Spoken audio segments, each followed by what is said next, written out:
Hello and welcome to another episode of Literary Gladiators, the show where we discuss and debate literature in all of its forms. If it's written work, it's game. Let's meet the panel. Hi, I'm Larry.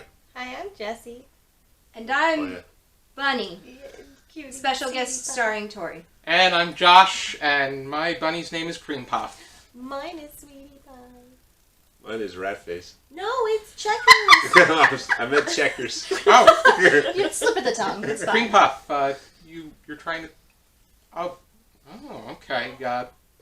You wanted to kiss the prettiest gladiator? Larry, get over here. Come here, Larry. I'm sorry. Kayla's not at this session. Kayla.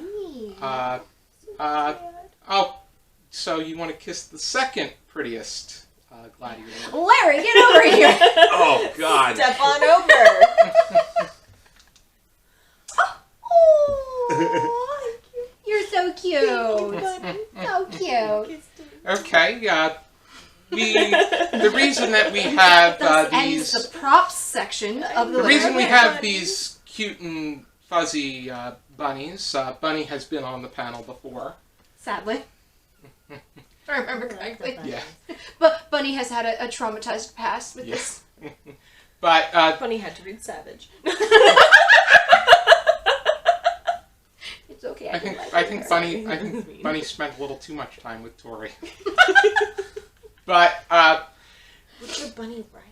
if you think that this, the reason that we have these bunnies is because we're going to be going over a work of mad science short story. It's a short story told from the point of view of a mad scientist, Do you understand any of this, Checkers? and it's called Professor Incognito Apologizes, an Itemized List by Austin Grossman.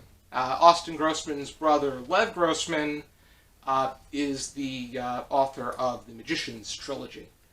Oh. Okay. Get it.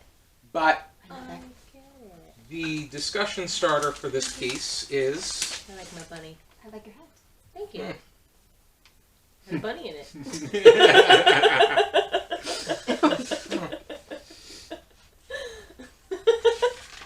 We like to have fun here, and bunnies make everything Bunnies much make more everything fun. better. I didn't know where you were going with the bunnies because I was like, mad scientists, are we using these as test subjects? Absolutely not. Yeah, what the heck? I don't know what Larry's going to do with his bunny, Wait but a minute. Why is it always me being thrown under the bus? because you're the one that's most likely going to do something with it. No, that's Charlie and he's not here. Oh, yeah. Charlie wants to put him in his pants. Oh.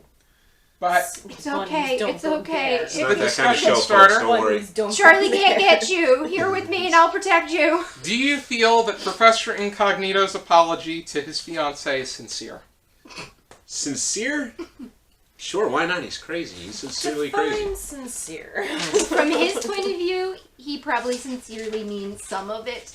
But in the long run, no, it is not a sincere apology. I mean, as if I were the fiance. Yeah, That would be your answer? every aspect of the apology. But you could rule the reverts, entire Western Hemisphere. everything No. reverts back to himself, Exactly. essentially. Yeah, but the whole idea that it was wrong of him to argue with her father, but Martians did create pyramids before humans on Earth, which it always that's Mark Twain once said that the worst thing the worst way you can damage an apology is with an excuse. Mm-hmm. Which that's what he kept doing. He just kept. I'm sorry this happened, but this is the reason why I'm in the right. Yeah. It It was, I mean, an explanation or a confession, perhaps, but not an apology. Very good point. But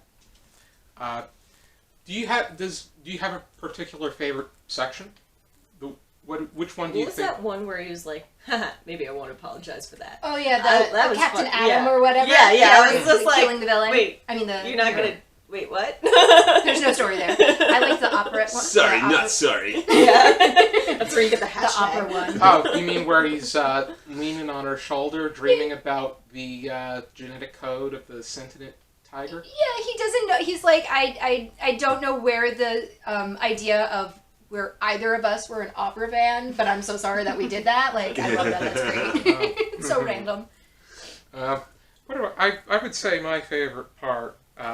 I think the way that he described things was pretty funny. The Yeah, whole it's like fun. the And he talked about it. He was like, "Remember that time?" oh, And I liked that. I was like, the first kiss outside the student center is still as miraculous to me as the sunrise might have been to our primitive ancestors long before science simultaneously cleared everything up and made it all more confusing.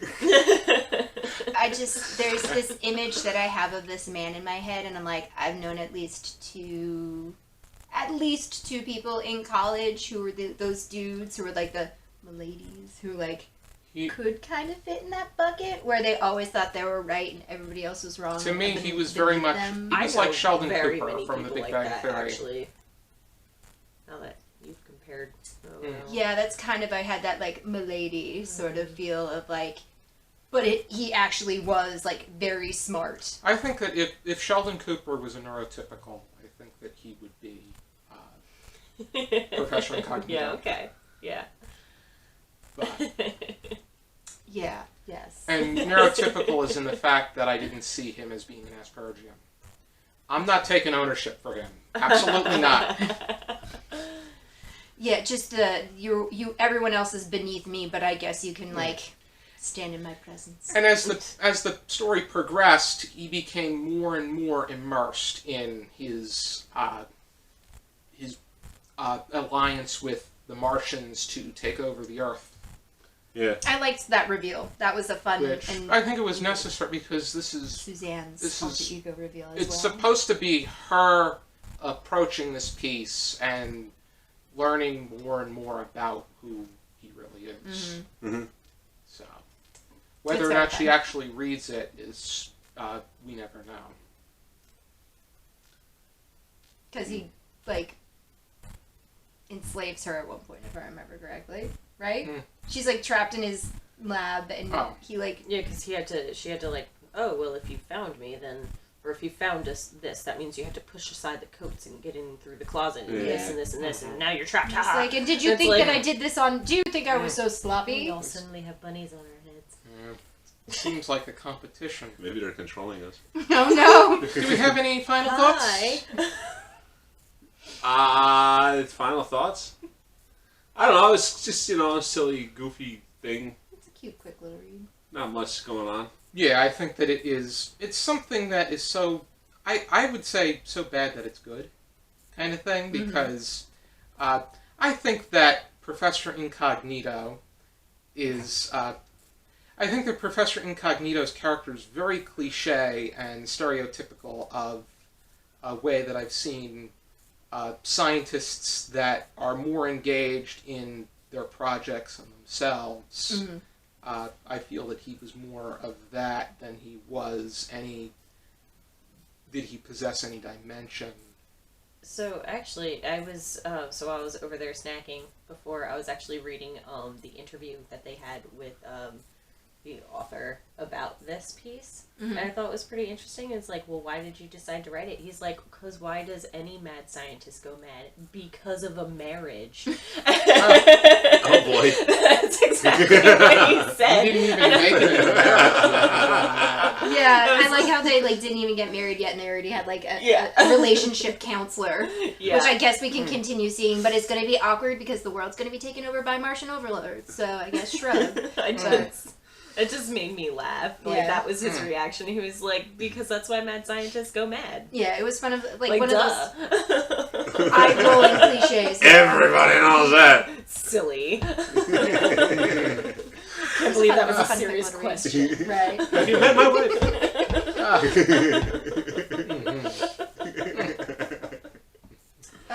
You've got like a stray hair. A stray hair? Yeah, you got like a stray hair. What are you trying to That's say? funny. Get it? Yeah! Oh, Straight That was Oh, unbelievable! okay.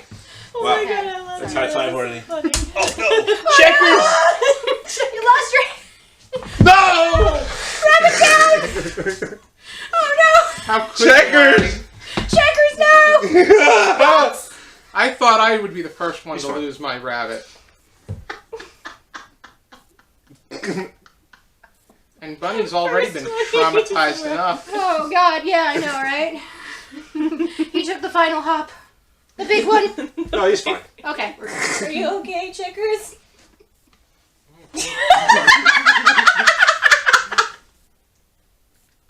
Alrighty then. Oh If you're interested in checking out this and more short stories told from the point of view of mad scientists, my god. I when recommend I getting a TY bunny first. Yes, that's Okay. necessary to the whole entire process. I was a huge Beanie Baby collector back in my day. Same. Yeah, I think I still have mine. Mine are up in the attic. Me too. Mhm. All the Beanie Babies. Here is The Mad Scientist's Guide to World Domination, edited by John Joseph Adams. And moment I saw, I wanted to pick this up the moment I knew about it. There was a delay in it coming out, but it was worth the wait. And there are works from Austin Grossman, Harry Turtledove, Cian McGuire, L.A. Banks, I think some people, Diana Gabaldon, So some good stuff in there. Yep, Laird Barron. Great mix of writers that people may recognize. Horror, sci-fi, fantasy, just speculative fiction in general. So I'm looking forward to checking out more of what this book has in store. And that was a fun read. Right. Yes, it Yeah, certainly it was a cute, fun little quick read. And Very silly. to begin, it has this section where it features the category Rule 967-2B, or does that change? Yes, it does. Rule, insert the number, the source, and the source is the central character, or the mad scientists, and then via is the person that wrote it. So, That's fun. interesting way that they put it together. And I like a summary for whatever it is that I'm reading. I know that there's people that like to go into things blind, but an unpopular opinion of mine. I prefer knowing what I'm getting into. Thank you for tuning in to this episode, and be sure to join us next time for another episode of Literary Gladiators. And for now, keep reading.